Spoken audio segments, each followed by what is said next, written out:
I'm announcing that we have suspended negotiations with this Israeli government on a new free trade agreement.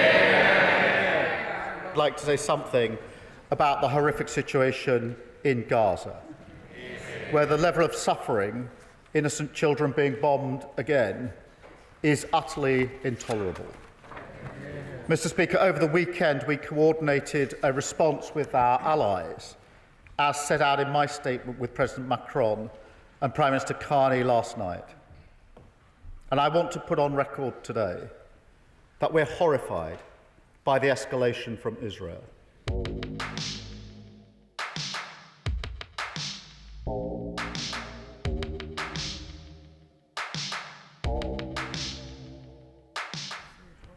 Prime Minister Netanyahu, end this blockade now and let the aid in.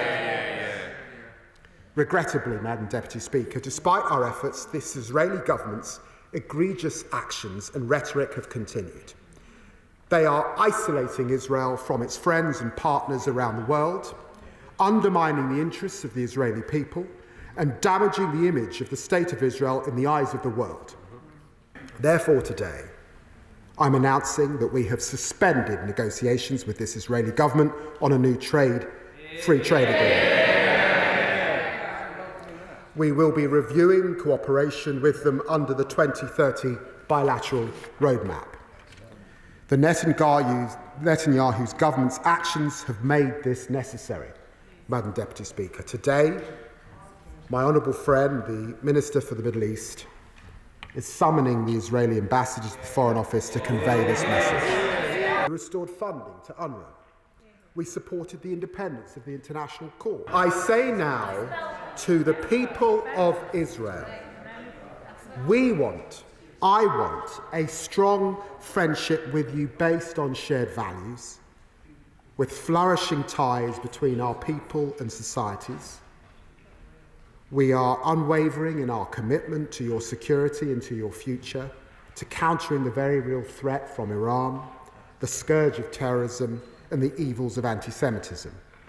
But the conduct of the war in Gaza is damaging our relationship with your government. The UK, Mr. Speaker, will not give up on a two-state solution. Israelis living in secure borders, recognised and at peace with their neighbours, free from the threat of terrorism. Palestinians living in their own state, in dignity and security, free of occupation. The two-state solution remains the ideal framework, indeed the only framework for a just and lasting peace. Since entering office, we've taken concerted action in Gaza. Today, we are therefore imposing sanctions on a further 3 individuals and 4 entities involved in the settler movement. I have seen for myself the consequences of settler violence, the fear of its victim, the impunity of its perpetrators. Today, we are demonstrating again that we will continue to act against those who are carrying out heinous abuses of human rights. I'd like to say something about the horrific situation in Gaza, where the level of suffering, innocent children being bombed again, is utterly intolerable. Mr. Speaker, over the weekend we coordinated a response with our allies, as set out in my statement with President Macron and Prime Minister Carney last night.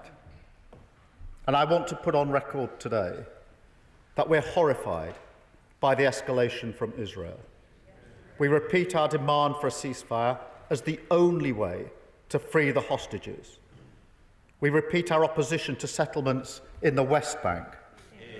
And we repeat our demand to massively scale up humanitarian assistance into Gaza.